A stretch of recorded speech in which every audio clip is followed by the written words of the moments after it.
le Covid, cette espèce de bulle spéculative qu'on n'a jamais connue dans l'e-commerce. Je pense notamment aux DNVB qui pensaient pouvoir croître, survivre et pérenniser tout leur business model grâce au Covid. On le voit aujourd'hui, près d'une DNVB sur deux qui a péri, qui n'existe plus.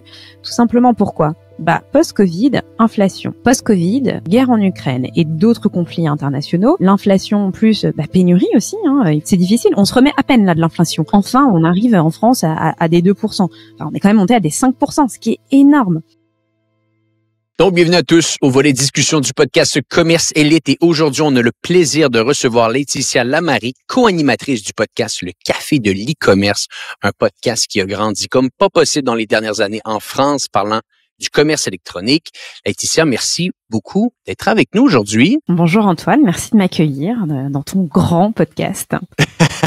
Je suis ravie d'être là et de partager ma passion pour l'e-commerce. Oui, exactement. Je pense qu'on a beaucoup de points communs ici entre le podcast, le e-commerce. Donc, ça va être une très, très belle discussion. Mais là, on discutait juste avant le podcast que votre podcast que vous avez lancé en 2019, qui a pris en croissance, qui a pris vraiment en notoriété, vous a même amené à lancer votre propre firme de conseil, Butterfly Agency. Peut-être tu peux nous parler un petit peu du podcast, de vos activités également avec l'agence pour bien situer notre audience? Super. Bon, alors écoute, comme tu le dis, le podcast, le Café de l'e-commerce a maintenant presque 5 ans. Donc 6 saisons du podcast. On l'a commencé en side project avec mon cofondateur et ami Adrien Nahem. On est tous les deux ici de l'industrie de l'e-commerce.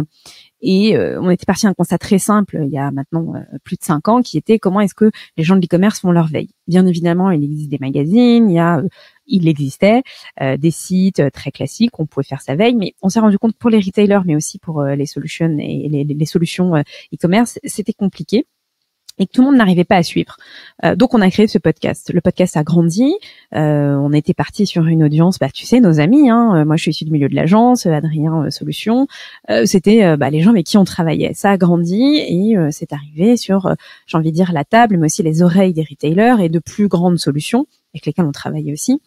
Et est arrivé à un constat qui était que notre mission, qui était de partager l'information e-commerce, et on a aussi une manière très particulière avec Adrien de la partager, c'est qu'on donne notre avis en fait. On ne lit pas des dépêches et des news de l'AFP.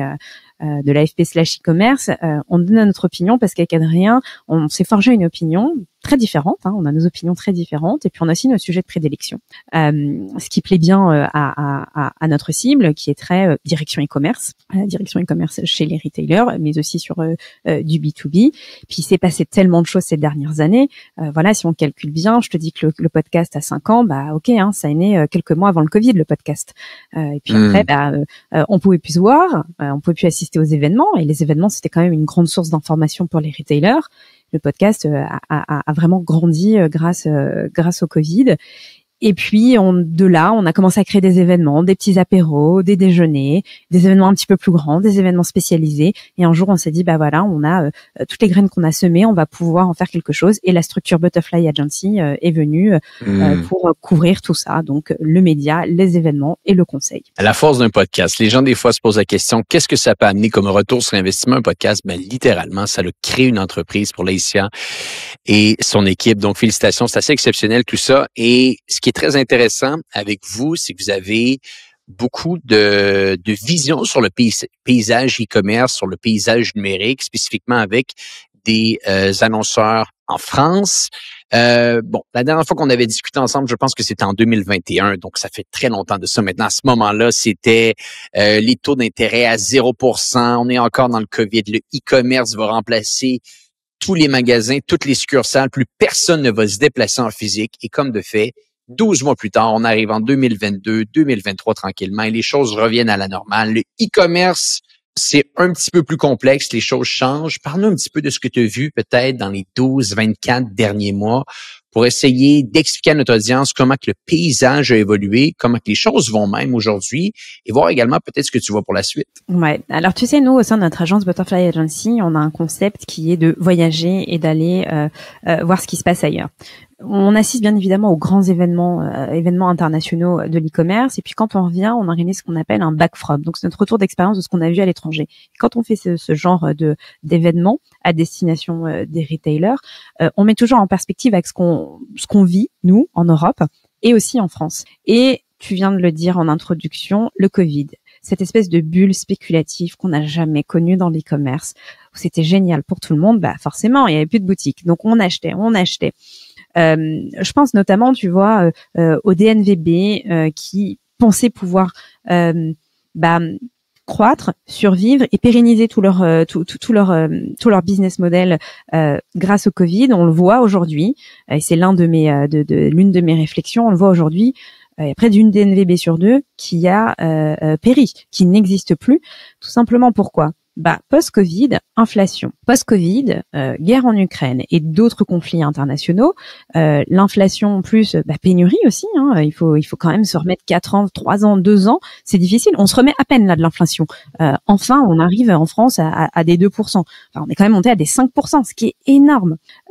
Donc ça a été hyper fluctuant et on n'avait jamais connu ça en e-commerce. Alors bien évidemment, on peut faire des parallèles avec d'autres crises, mais vraiment dans les directions e-commerce, on était vraiment sur c'est génial ce qu'on vit, on s'est gavé comme jamais, trop bien. Mais personne s'est dit, on va peut-être mettre de côté, on va peut-être ralentir certains projets parce qu'en fait, il va y avoir une chute là. Donc, mauvaise gestion, mais c'est pareil aussi pour les consommateurs et pour les solution providers. Tout le monde a très mal agi. Bien sûr. Parce que c'est une situation de crise et qu'on ne sait jamais comment réagir. Donc, ce que je te dirais, c'est qu'aujourd'hui, on est quand même dans une vague un petit peu plus prudente parce que il y a eu des vagues de licenciements côté provider. Côté marque, pareil, il a fallu faire des choix. Il a fallu se recentrer sur des produits qui se vendent plus, sur des services qui se vendent plus. Et j'ai envie de te dire, côté retailer, il y a eu ce recentrage de « Ok, je vais quand même apprendre à connaître mon client parce que là, j'ai vu que mon client... il était volatile. J'ai vu qu'il achetait depuis Facebook, il commençait sa petite recherche, et puis finalement, il allait demander des avis sur TikTok, et que moi, en fait, mon site arrivait tout en fin du parcours client. Donc, recentrage client, les clients aussi existants, sur la base existante, qu'est-ce que je vais faire avec ces existants-là ? J'ai pas envie qu'ils partent. Voilà le deuxième point. Et puis, il y a aussi un autre facteur qui est arrivé, et je saurais pas te dire si je saurais, parce que j'ai mon avis là-dessus, si c'est positif ou négatif, mais il y a quand même eu des marques et des enseignes qui n'ont pas péri, mais au contraire, connu une croissance exponentielle. Ce sont toutes ces marques de l'ultra fast fashion qui, elles, ont vraiment bénéficié de ce cas de crise, de post-Covid, mais qui ont aussi donné des leçons à d'autres marques pour avancer technologiquement, parce que dans tout ce que je te raconte, il est arrivé aussi un autre phénomène qui est l'intelligence artificielle. Donc voilà, on est vraiment dans une période qui est particulièrement inédite, comme d'habitude, mais fascinante, parce que il faut que tout le monde soit résilient, j'aime pas forcément ce mot-là, mais en tout cas réapprenne son métier avec différents outils, des outils qui n'existaient pas avant, et puis des habitudes de consommation qui n'existaient pas avant. Intéressant. Et bon, qui dit innovation, qui dit évolution, dit également changement, on pourrait dire, au niveau des canaux publicitaires. Cette période de 2020-2021 a fait les beaux jours de Meta, les beaux jours de Google, des organisations qui vont encore excessivement bien aujourd'hui, mais tranquillement, d'autres acteurs semblent s'intégrer. Toi et moi, on avait une discussion préalablement au podcast et tu me parlais comme quoi qu'avec les entreprises avec lesquelles tu discutes au moment où on se parle, Pinterest semble se démarquer un peu plus. Peut-être tu pourrais expliquer à notre audience ce que tu vois avec cette plateforme-là, ce que tu entends. Également, peut-être si c'est une plateforme qu'on devrait considérer en 2024-2025, si ce n'est pas fait encore. Alors Antoine, déjà, je vais être totalement transparente avec toi. C'est l'une de mes plateformes préférées. Est-ce que c'est vraiment un réseau social, Pinterest ? Moi, j'ai envie de le mettre dans une catégorie plutôt social commerce, de la même manière que TikTok, et on en parlera plus tard. Ça s'est pas construit de la même manière que l'ensemble des solutions et des plateformes de Meta. Pinterest, on est vraiment là sur une plateforme de découvrabilité. On n'est pas là pour se faire des amis. Alors on peut suivre des gens, mais finalement, tu vois, c'est très très limité. En revanche, quand on discute très e-commerce et très business, qui dit découvrabilité dit forcément parcours d'achat et à la fin, un achat. Pinterest s'y prête vraiment parce que la plateforme a été pensée comme ça. Je parle des fonctionnalités user. C'est très user et consumer friendly. Et puis, il y a un truc qu'il faut pas oublier et qui vraiment est différenciant, c'est que sur Pinterest, il n'y a pas de haine. Il n'y a pas de scandale, il n'y a pas toutes ces choses-là. Ouais. Ça reste quand même une plateforme très saine où quand on y est, on est safe. Donc, on peut acheter de manière très non agressive. De la même manière qu'il va y avoir la publicité, mais la publicité s'intègre vraiment dans les fonctionnalités de la plateforme. Donc, si tu veux, on est sur des codes et un fonctionnement qui rassure. Et si ça rassure le client, ça va rassurer aussi le retailer qui va avoir envie d'investir davantage sur cette plateforme.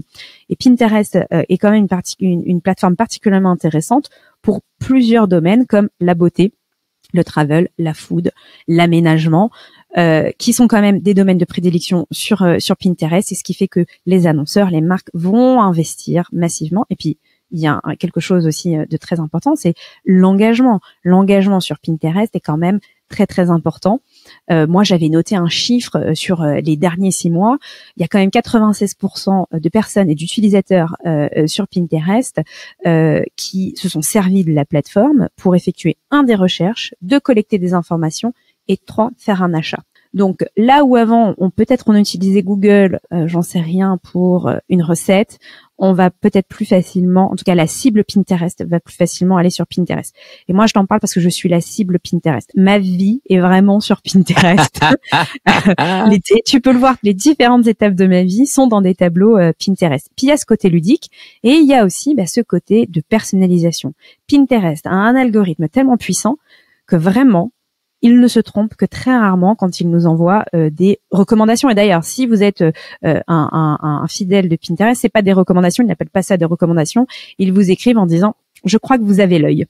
Donc ça flatte l'ego et ça nous fait des personnalisations et des recommandations qui se trompent très rarement. Contrairement à Meta, qui parfois va nous propulser via l'algorithme des groupes, de la publicité, des publications qui sont un peu en dehors de ce qu'on aimerait voir. Sur Pinterest, le taux d'écueil est quand même très très rare. Donc pour conclure, oui, les marques investissent pour toutes ces raisons-là, la personnalisation, la recommandation, la puissance de l'algorithme, et puis le côté de proximité avec l'utilisateur, où on va pouvoir récolter une data infinie, ses projets, son parcours d'achat, et puis ce qu'il aime aujourd'hui, mais ce qu'il va aimer. On peut très bien faire un tableau sur chambre d'enfant alors qu'on n'a pas projeté de faire un enfant dans les 6 à 9 mois. Donc pas mal de data importante pour les retailers. Et puis comme je te le disais, ça reste une plateforme très safe. Pour un community manager, je pense que Pinterest, c'est quand même du petit lait. Effectivement. Je bifurque un peu. J'ai reçu Ramzi Ramrani récemment, directeur marketing, e-commerce chez l'entreprise Nutrimuscle. Et il me dit, Antoine, 70% de nos revenus proviennent de notre programme de fidélité. Nos revenus proviennent de nos clients existants. Et je discute avec lui, je discute par la suite avec d'autres joueurs également dans le même domaine, dans la même catégorie. Et ça semble être une tendance également. On semble donner beaucoup plus d'importance à notre clientèle existante en ce moment via des initiatives spécifiques qui peuvent être des programmes de fidélité, qui peuvent être des initiatives marketing pour faire en sorte que d'autres produits subséquents soient achetés. Bref, il semble y avoir plus d'intention qui soit mise sur les clients existants quand dans des périodes où est-ce que les coûts publicitaires sont peut-être un peu plus à la baisse, on est davantage dans une quête de conquérants pour aller chercher plus de clients. Est-ce que c'est quelque chose que tu vois également de ton côté, la fidélisation, les programmes de fidélité, refaire surface, être plus important qu'on pouvait le voir auparavant? Exactement. Alors, je vais te parler de 2 phénomènes. Le premier, comme je te le disais, quand je voyage et que je vais aux événements et grands salons internationaux, depuis, je dirais 1 an, c'est un sujet dominant où on a des conférences, des talks sur les sujets de fidélité. Il y a encore peut-être 2-3 ans, on n'en parlait pas. C'était vraiment le parent pauvre de l'e-commerce parce que tu sais, le programme de fidélité, finalement, c'est pour Madame du chemin et ses pétales quand elle va dans une enseigne de beauté, tu vois. Et puis, de temps en temps, lui envoyer un message pour son anniversaire. Ça a changé, la donne a changé. C'est aussi un des effets post-Covid. Comme je te le disais, l'acquisition d'un nouveau client, mais ça coûte cher. La publicité coûte cher.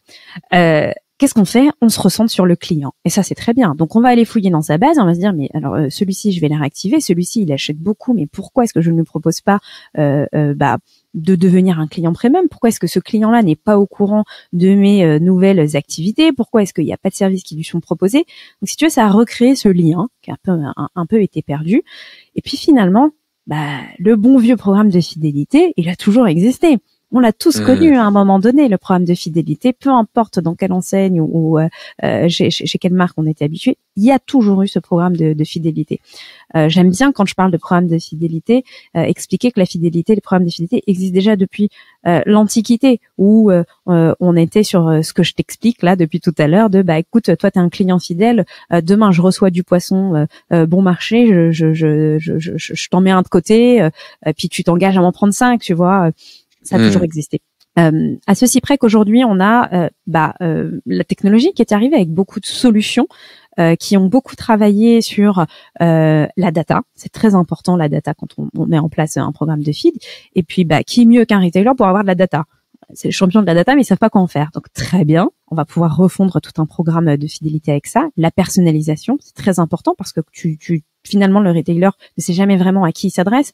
Moi, je suis une marketeuse. Je n'aime pas dire qu'on s'adresse à des personnages. Je préfère dire qu'on s'adresse à des communautés. Mais ces communautés-là, il faut bien les définir, il faut bien les connaître, il faut aller fouiner au peigne fin. La gamification est aussi un élément très important dans les programmes de fidélité. Et tout ça sont des enseignements qu'on a appris de plateformes de type TikTok. Tout s'entremêle dans ce que je te raconte, mais pour te dire que aujourd'hui, un programme de fidélité, il ne sort pas de son chapeau. Il est le fruit de plusieurs apprentissages e-commerce, du social commerce, de l'intelligence artificielle et l'apprentissage des algorithmes qu'on a pu faire, et puis l'apprentissage du traitement de la donnée. Et puis il y a l'UGC aussi. Pendant très longtemps, les clients, les avis clients, tu sais, c'était du Trustpilot, laissé un peu comme ça. Non, ça peut vraiment aider et propulser un programme de feed. Finalement, ça reste un fondamental que tu vendes en ligne ou en boutique qu'il faut avoir, parce que c'est ton premier lien avec ton client. Et puis, in fine, ça reste bénéfique pour tous. L'IT, parce que l'IT va travailler sur forcément ce projet de feed, le marketing avec toute cette data, et puis le service client qui va pouvoir aussi engager différemment. Aujourd'hui, il y a plein de solutions qui existent. Que vous soyez sur du Shopify ou sur des solutions différentes, que vous soyez un petit compte ou un moyen compte, il y a toujours une solution de fidélité qui peut être mise en place. Donc moi, c'est vraiment quelque chose que j'observe.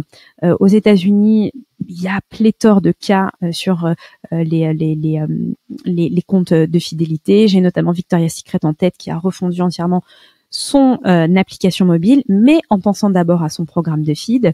En France, on a Sephora quand même qui reste un cadre de genre de choses, mais aussi Oh My Cream, Nike aussi, Starbucks, on oublie de le citer. Bon voilà, tu vois, t'as quand même pas mal de marques qui finalement ont toujours eu un petit programme de feed, mais finalement aujourd'hui commencent à l'upgrader. Ben, c'est clairement une tendance qui s'installe dans des dynamiques de marché, hein. C'est-à-dire que quand ce n'est pas cher aller chercher un client, quand c'est accessible à tous, quand la porte est ouverte pour n'importe quel type d'entreprise, d'investir un montant pas tellement élevé et d'avoir un client en retour pour pas tellement beaucoup investi, on accélère et on prend tout ce que sur la table pour s'assurer que quand les périodes vont être un petit peu plus difficiles, on a bâti cette liste de clients-là. Et je pense que c'est la nuance que les gens doivent vraiment faire ici, c'est que les organisations qui peuvent se permettre d'investir autant aujourd'hui sur leur programme de fidélité sont des organisations qui, dans des périodes peut-être plus faciles au niveau publicitaire, ont été agressives pour aller chercher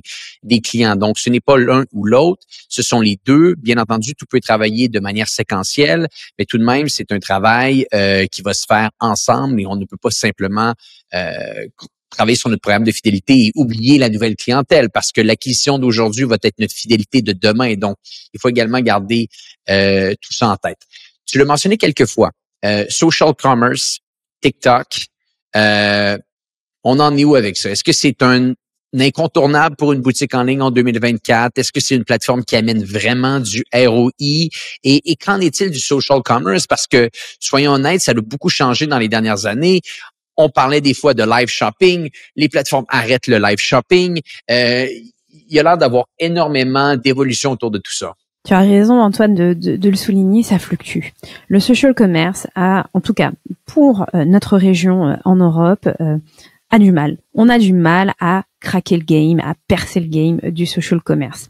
Moi, je me souviens, pendant le Covid, Mark Zuckerberg qui se met à fond en disant on va pouvoir tout acheter et tout vendre depuis les plateformes Meta et entre autres depuis Facebook. Échec total.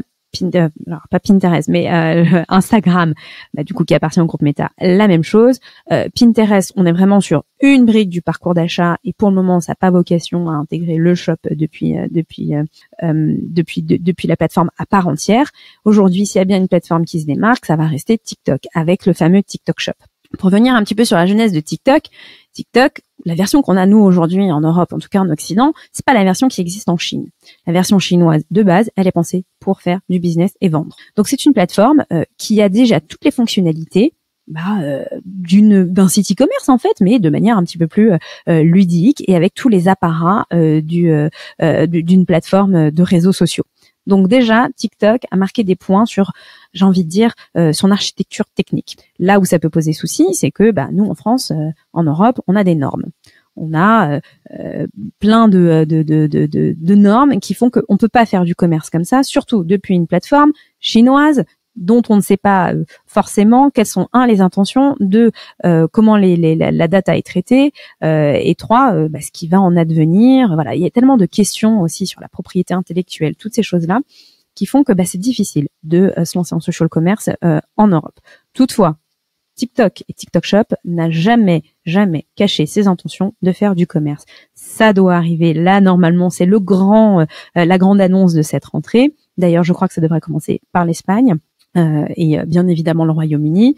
Nous, on attend ça avec impatience dans l'e-commerce parce que, 1, ce serait le premier à percer le game. 2, quels enseignements on va pouvoir en tirer. 3, qui va y aller. Combien tout ce dispositif va coûter, parce qu'il ne faut pas croire que TikTok est accessible à toutes et à tous. Tu me disais, si aujourd'hui c'était un incontournable, j'ai envie de te dire, c'est un incontournable comme d'habitude si, 1, tu as les moyens financiers, 2, si tu as les équipes. Parce que c'est vrai que sous ces apparats TikTok de je danse et je raconte ma vie, non, il y a vraiment une puissance algorithmique derrière et une puissance technologique qu'il faut comprendre avant de se lancer, surtout quand on est une marque et qu'on fait du B2C. Vraiment, il y a une logique à comprendre. C'est pas un hasard si beaucoup ont boudé cette plateforme, mais c'est pas non plus un hasard si aujourd'hui les plus grands y sont. Je lisais une étude qui nous expliquait qu'aujourd'hui les marques préférées sur TikTok, ça restait Zara, Shein et Louis Vuitton. Et c'est vrai que quand on va regarder un peu ce qui se passe sur ces comptes-là, ce sont des beaux comptes qui ont apporté toutes leurs connaissances acquises sur les plateformes de Meta et de Pinterest et qui racontent une histoire façon TikTok. Mais une histoire façon TikTok, c'est pas une histoire où on met un petit chat et on fait des lolcats. C'est différent quand on est ce genre de marque. Et puis l'intégration e-commerce, je pense qu'elle se fera facilement pour ces marques préférées. Mais tu sais, quand tu regardes aussi sur des plus petites marques et même des marques, tu vois, moi je vois des indépendants qui vendent des bonbons sur TikTok et en fait ils te mettent un lien de paiement PayPal. Et en fait, les gars font de l'e-commerce, ni plus ni moins. Bien sûr. Alors après, c'est pas joli, voilà, mais bon, il faut un business, et voilà. Donc, incontournable si on a les compréhensions techniques, les équipes et puis les moyens financiers. Et bon, on peut pas passer à côté. L'intelligence artificielle, on voit des gains de productivité définitivement pour des équipes sur des charges de travail qui peuvent peut-être, si on amène ça à l'e-commerce, penser à de la création de pages produits, peut-être à de la création d'infolettres. Bref, dans un contexte marketing, c'est évident comment que les large language models, pardonnez-moi de l'anglicisme, peuvent nous aider dans notre productivité au quotidien. Comment vois-tu peut-être l'intelligence artificielle dans d'autres aspects qui peuvent aider des boutiques en ligne en 2024? Alors, honnêtement, l'intelligence artificielle peut aider tout le monde, mais elle peut aussi défavoriser tout le monde, surtout quand on a un business en ligne. Moi, ce que j'ai observé depuis, on va dire maintenant bientôt 24 mois, ce sont 3 étapes. La première étape, c'était l'euphorie. Oh, c'est génial, l'intelligence artificielle va révolutionner le monde du commerce. Oui, mais comment elle va révolutionner? On est entré après dans une seconde phase qui était la crainte. Oui, mais comment et avec qui? Je dois d'abord former mes équipes. Est-ce que je vais devoir virer des gens? La réalité, c'est que moi, ce que je dis toujours, c'est que l'intelligence artificielle va pas remplacer les gens. L'intelligence artificielle va remplacer des gens qui ne savent pas utiliser l'intelligence artificielle. La troisième phase, ça a été la renonciation, où certains retailers se sont dit, ok, c'est pas pour moi, je ne sais pas faire et j'ai pas envie de m'investir dans ce projet-là. parce que pas encore de use case, parce que je vois pas tout de suite le ROI que ça peut m'apporter de manière quasi immédiate, parce que n'oublions pas qu'on est toujours dans une période de crise et que quand on investit, on veut aujourd'hui un retour sur investissement non plus sur un an, mais sur 4 à 6 mois. Et puis là, on rentre dans une phase de résilience où on se dit d'accord, finalement, je vais peut-être investir, mais de manière intelligente. Je vais peut-être former les gens qui ont envie, parce qu'il y a aussi ça. Comment est-ce que tu embarques les équipes avec l'intelligence artificielle quand tu es une marque? C'est très important. Et puis aussi, le ressenti du client. Est-ce que finalement, ton client, il a envie d'avoir un assistant, un chatbot dopé à l'IA? Est-ce que ton client, il fera la différence entre une fiche produit qui a été créée par une équipe dédiée ou qui a été bien faite, bien construite grâce à un chat GPT ou autre outil? Il y a toutes ces questions-là qui interviennent. Et c'est moi je dirais qu'on est dans cette phase-là de résilience où on y va peut-être de manière un petit peu prudente. Encore une fois, c'est quoi ton opinion là-dessus? Mon opinion, c'est que, alors moi, tu sais, je suis très sur le contenu. Le PIM, le DAM, non mais ça va être un gain de temps, c'est un gain de temps phénoménal. Ça va peut-être permettre d'avoir des PIM et des DAM beaucoup plus importants. Je pense aussi à la créa, tu vois. On a en France des marques qui ont utilisé notamment Undies. Il y a aussi Levi's qui a fait des campagnes entièrement grâce à l'intelligence artificielle. Je sais qu'il y a des grandes maisons qui réfléchissent à revoir tout leur shooting, tout leur catalogue produit grâce à l'intelligence artificielle. Ça fait peut-être gagner du temps, ça fait gagner de l'argent, mais ça fait peut-être aussi gagner et monter en compétence des personnes qui n'avaient peut-être pas l'habitude de travailler de cette manière-là. Donc mon opinion, c'est que oui, on assiste à une révolution, mais elle n'est pas pour tout le monde, parce que tout le monde n'a pas forcément le mindset pour y aller. Mais est-ce que c'est pas juste une question de temps? Parce que j'ai l'impression que la vague est tellement forte. Et pour tous les gens qui nous écoutent, si vous testez un peu l'intelligence artificielle en ce moment, et j'imagine que vous le faites, vous allez sûrement être d'accord avec moi qu'à chaque mois, qu'à chaque trimestre, vous allez apprendre et vous allez tester l'intelligence artificielle sur un niveau encore plus prononcé. Au début, je vais essayer de faire cette approche avec Claude, avec Perplexify ou avec ChatGPT. Et là, par la suite, quand ça fonctionne, on essaie de pousser un peu plus loin. Et ultimement, on crée une certaine sophistication. Et en toute transparence, personnellement, moi, aujourd'hui, je dois utiliser l'intelligence artificielle pour peut-être 50 à 60% des tâches que je fais.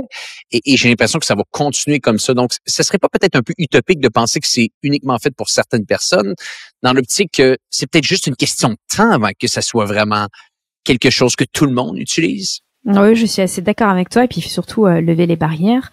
On a quand même beaucoup d'IA bashing. À raison. L'IA, tu sais, nous en Europe, on est quand même le continent qui, grâce à Bruxelles, a commencé à mettre des barrières, a commencé à cadrer tout ça. Tu le sais, tu viens du continent nord-américain. Moi, quand je discute avec des nord-américains, ils me disent tous mais moi, j'admire l'Europe parce que vous savez cadrer les choses et vous n'attendez pas qu'il y ait des catastrophes pour pouvoir sanctionner ou juger ou mettre un cadre. Mais parce que common law et des choses totalement différentes d'un point de vue judiciaire. C'est vrai que on a cette chance-là. Alors, même s'il y a cette IA bashing, mais en tout cas, on cadre les choses. Et puis, il y a toujours ces Gaulois réfractaires qui se disent, moi, en fait, je veux continuer avec mon petit Google Sheet et ça va le faire. Ok, jusqu'à quand? Combien de temps tu vas perdre? Combien de sommes d'argent tu vas perdre? Puis combien de clients, parce qu'on est quand même là pour parler de business, in fine. Tu sais, aujourd'hui, les sites, ils se ressemblent tous. Ce qui fera la différence, ça restera sur les performances, l'utilisation de la data, la personnalisation. Et tout ce que je te raconte aujourd'hui, c'est propulsé à l'intelligence artificielle. En tout cas, tu as des solutions qui vont propulser tout ça à l'intelligence artificielle. Tu vois, nous, en e-commerce, on a quand même des sujets, par exemple, le retour. C'est très important, le retour. Grâce à l'intelligence artificielle, tu vas pouvoir anticiper certains retours parce que tu vas pouvoir proposer des applications de sizing. Là où avant, vraiment, tu as des sites encore, il faut aller dans des documents que tu télécharges pour connaître, je fais telle taille, donc il faut que je prenne telle taille, tu vois, et quitte à ce qu'on te dise, mesurez-vous, puis on vous dira ce qu'il vous faudra. Pareil pour les chaussures, il y a plein de choses, ou l'ameublement. Aujourd'hui, avec des apps, on dit de sizing, c'est un gain de temps, pour tout le monde, et puis un retour, un évitement de gestion des retours qui est sans précédent. Incroyable. Bon, avant de te laisser filer, qu'est-ce qui vous attend pour le Café de l'e-commerce, pour votre agence dans les prochains mois, les prochaines années? Plein de choses. Mais écoute, on va poursuivre nos événements respectifs. Le prochain événement, on organise un déjeuner à Lille avec toute la communauté lilloise. Ça nous tient à cœur, nous, de rencontrer nos auditeurs et nos auditrices. Donc un déjeuner, et puis ensuite on a des événements. On organise notamment Wire pour Women in Retail and E-commerce, qui est un événement dédié aux femmes de l'e-commerce et du retail. Ça a lieu le 26 septembre. Et c'est ouvert aux retaileuses et aux femmes seulement. Et on va discuter du pouvoir de la marque, qui est aussi un des sujets qui me passionne. Et puis je pense que je mettrai un peu de TikTok dedans et l'intelligence artificielle. Voilà. Et puis ensuite, on poursuit avec les Back From parce qu'on va assister notamment à Shop Talk à Chicago. Et puis après, on va enchaîner plus sur du B2B. Cette fois-ci, sur cette fin d'année, ça va être un gros focus que l'agence Butterfly va mettre sur du B2B parce que c'est aussi un secteur porteur et en pleine ébullition. Voilà. Bien sûr. 100%. On mettra des liens dans les notes de l'épisode pour votre podcast, pour votre agence. Laetitia, merci beaucoup d'avoir été avec nous. Toujours fascinant d'avoir ta vue à 360 degrés sur ce qui se déroule en ce moment dans le e-commerce. Donc, je te remercie beaucoup. Et meilleur endroit pour vous rejoindre, ce serait le podcast? Oui, le podcast, le Café de l'e-commerce, est disponible sur toutes les plateformes d'écoute de podcast. Fantastique. On mettra, je le répète, des liens dans les notes de l'épisode. Merci beaucoup. Et pour les gens qui nous écoutent, on se dit à bientôt pour un prochain épisode du podcast Commerce Élite.